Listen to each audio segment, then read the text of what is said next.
Dear students, आज हम gene regulation में लेक ओपेरॉन मॉडल के बारे में पढ़ेंगे। लेक ओपेरॉन मॉडल जैकब और मोनार्ड ने दिया था।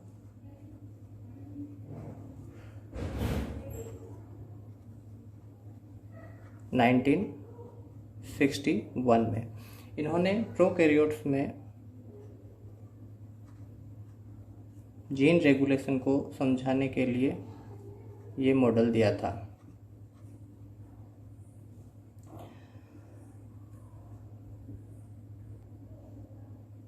जब इन्होंने ई कोलाई जीवाणुओं को अलग अलग माध्यम में ग्रो करवाया, जैसे लैक्टोज, ग्लूकोज आदि माध्यम पर इन्होंने ग्रो करवाया, तो इन्होंने देखा कि अलग अलग माध्यम के अनुसार कुछ जीन एक्टिव हो जाते हैं, कुछ जीन इनएक्टिव हो जाते हैं, जो हमें लेक ओपेरॉन में उन्होंने बताया था।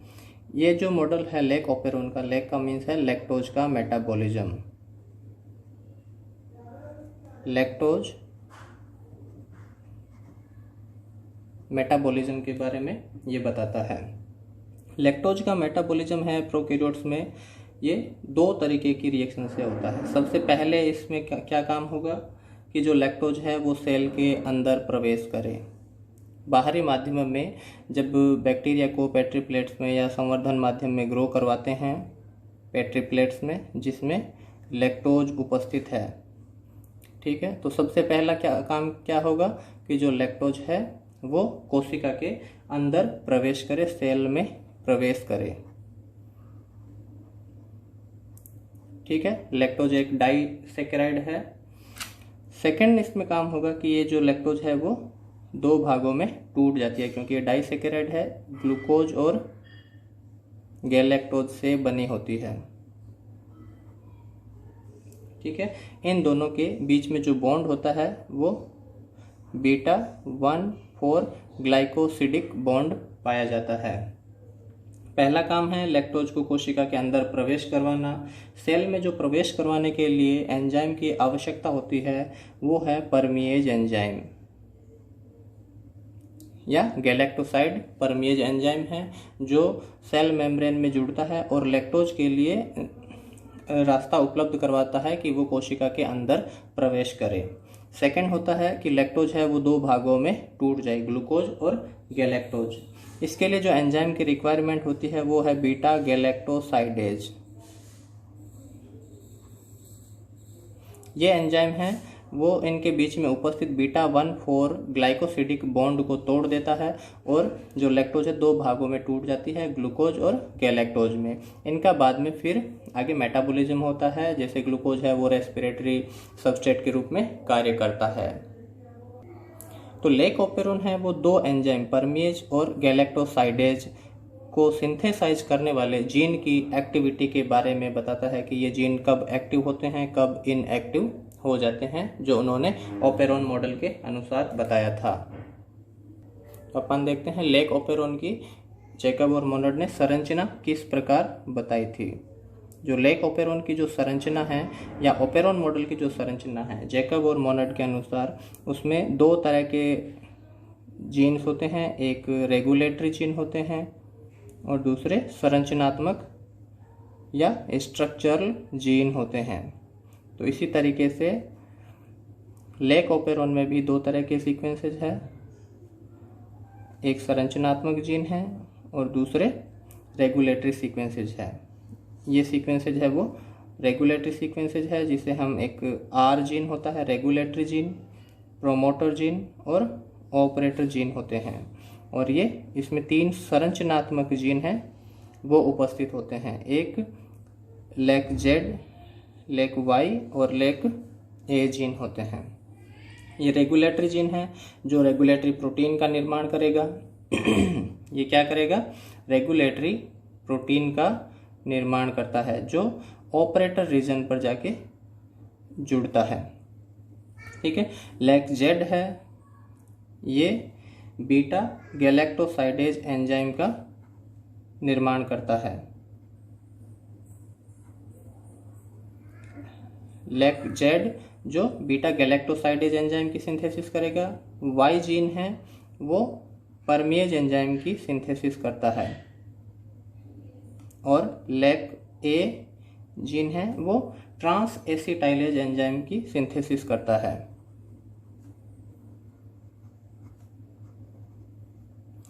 लेकोपेरोन में इसका वैसे फंक्शन अभी तक ज्ञात नहीं है, लेकिन जब गैलेक्टोज की सिंथेसिस होती है तो साथ में कुछ मात्रा में थायोगैलेक्टोज का भी निर्माण हो जाता है जो एक कोशिका के लिए हार्मफुल प्रोडक्ट होता है।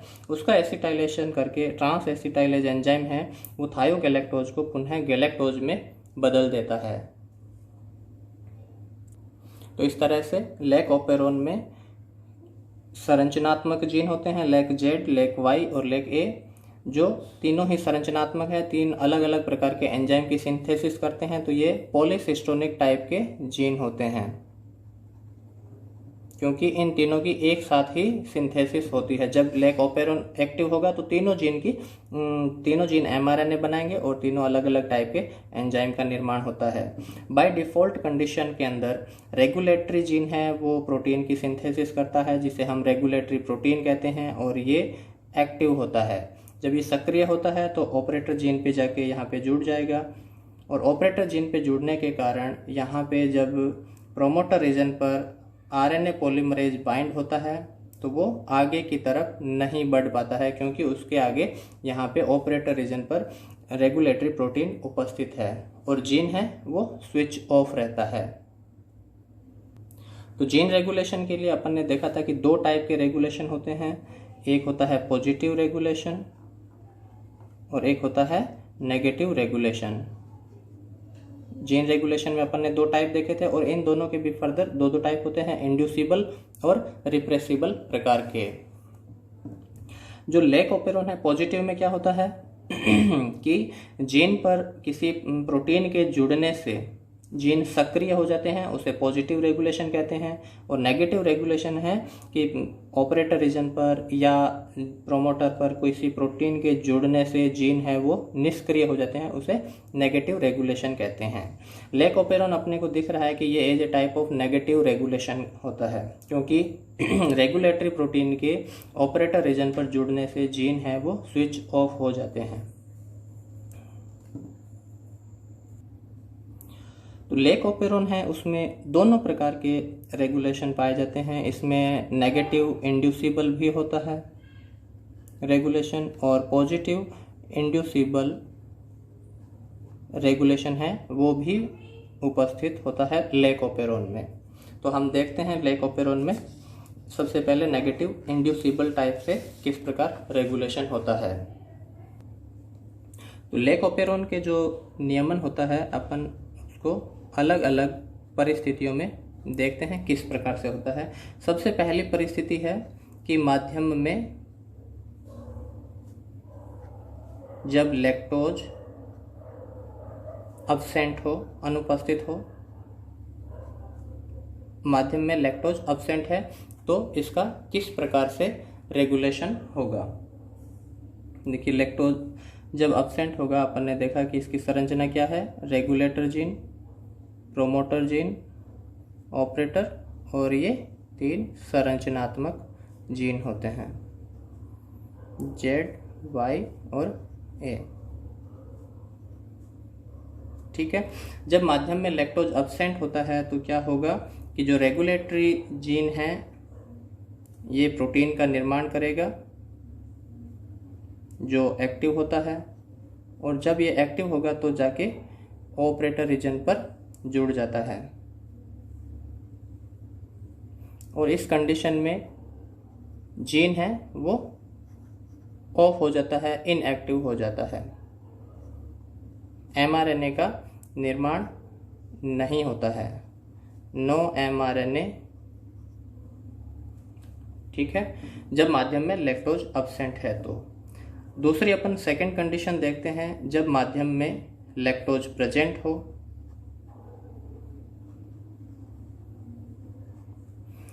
जब माध्यम में उसके लैक्टोज उपस्थित होगा तो कुछ लैक्टोज के मॉलिक्यूल है वो कोशिका में प्रवेश कर जाते हैं। ठीक है, उस परिस्थिति में क्या होगा,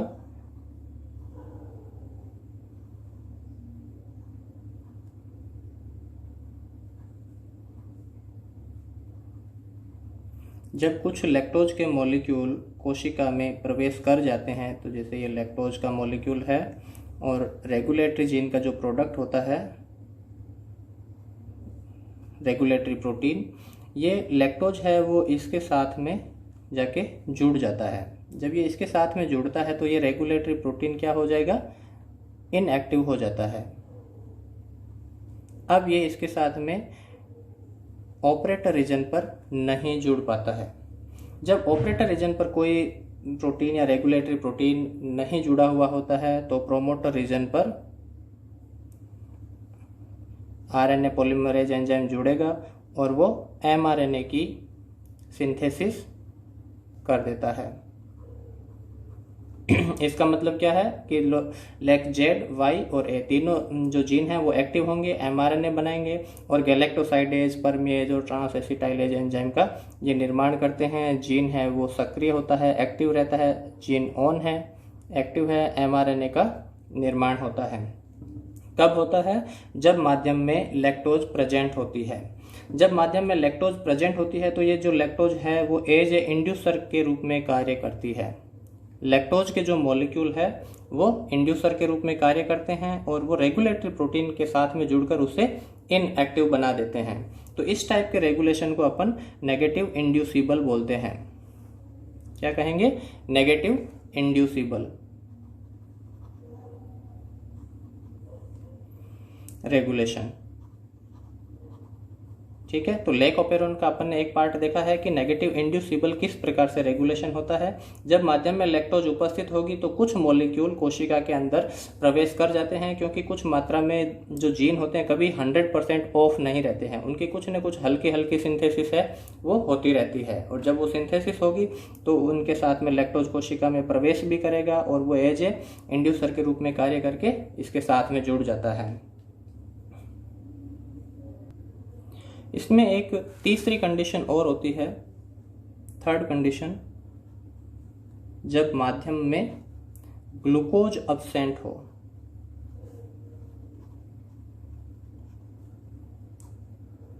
ठीक है, जब माध्यम में ग्लूकोज अब्सेंट होता है या कोशिका में ग्लूकोज की मात्रा कम होती है, जब कोशिका में ग्लूकोज की मात्रा कम होती है तो सेल मेम्ब्रेन में एक एंजाइम होता है एडिनाइलेट साइक्लेज।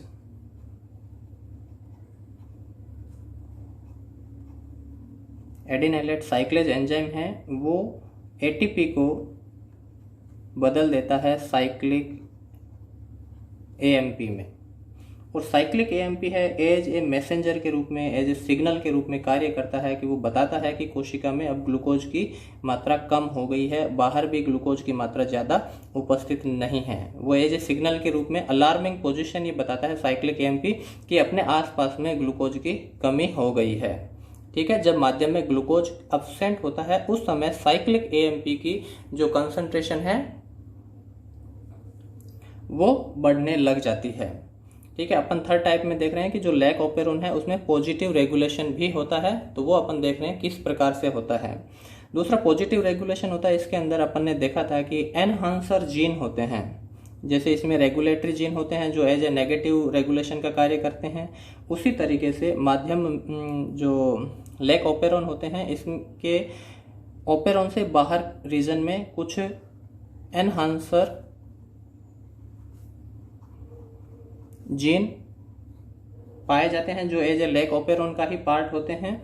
ये enhancer gene catalytic activator protein का निर्माण करते हैं, या इनको CRP भी कहते हैं, कैटेलाइटिक रेगुलेटरी प्रोटीन या कैटेलाइटिक एक्टिवेटर प्रोटीन का ये निर्माण करते हैं। बाय डिफ़ॉल्ट ये जो प्रोटीन होते हैं ये इनएक्टिव होते हैं। जब इनकी सिंथेसिस होती है तो ये इनएक्टिव प्रकार के प्रोटीन होते हैं, लेकिन ये प्रोटीन और साइक्लिक एएमपी दोनों जुड़ के क्या बनाते हैं, cyclic catalytic activator plus cyclic AMP. ये जब दोनों जुड़ जाते हैं तो एक एक्टिव यूनिट का निर्माण करते हैं। ठीक है, दोनों जुड़ने के बाद में एज ये एक्टिव यूनिट का निर्माण करेंगे और ये प्रोमोटर रीजन पर जाके जुड़ते हैं लेक ओपेरॉन के।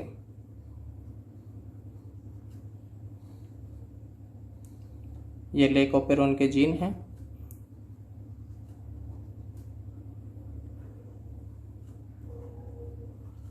जब ये साइक्लिक एएमपी और कैटालाइटिक एक्टिवेटर प्रोटीन एक्टिव होते हैं तब ये इसके प्रोमोटर रीजन पर जाके जुड़ जाते हैं। और जब ये प्रोमोटर रीजन पर जुड़ते हैं, अपन ने पहले पढ़ा था कि जब पॉजिटिव रेगुलेशन होता है उस समय जो एक्टिवेटर जीन होते हैं वो प्रोमोटर रीजन पर जुड़ते हैं और वो आरएनए पॉलीमरेज को इनवाइट करते हैं। कुछ ऐसे प्रोमोटर के लिए होते हैं ये जो वीक प्रोमोटर के रूप में जाने जाते हैं।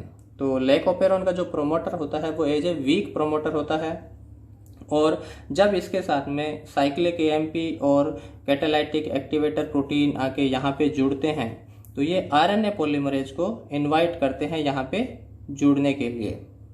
ये आरएनए पॉलीमरेज एंजाइम है, इसके जुड़ने के बाद में ये यहाँ पे आके जुड़ जाता है और आरएनए की सिंथेसिस होती है, एमआरएनए की सिंथेसिस होती है। इस प्रकार से हम देख रहे हैं कि जब ग्लूकोज माध्यम में अब्सेंट होता है तो साइक्लिक एएमपी की कंसंट्रेशन बढ़ जाती है। साइक्लिक एएमपी एक अलग प्रोटीन जिसे कैटालाइटिक एक्टिवेटर प्रोटीन कहते हैं, इसके साथ में जुड़कर ये उसे एक्टिव प्रोटीन बनाता है और ये दोनों प्रोमोटर रीजन पे जुड़ते हैं। इनके जुड़ने से लेक ओपेरॉन है वो एक्टिव हो जाता है, सक्रिय हो जाता है और जीन है वो स्विच ऑन हो जाएंगे।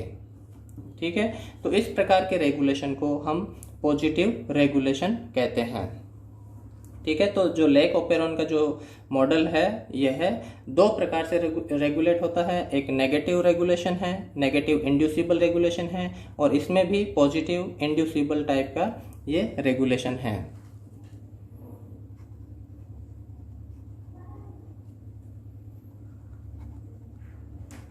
क्योंकि इसमें जो साइक्लिक एएमपी है वो एज इंड्यूसर के रूप में कार्य कर रही है। ठीक है, तो इसमें दो टाइप से रेगुलेशन होता है लेक ओपेरॉन का, पॉजिटिव इंड्यूसिबल रेगुलेशन और नेगेटिव इंड्यूसिबल रेगुलेशन। ठीक है, थैंक यू।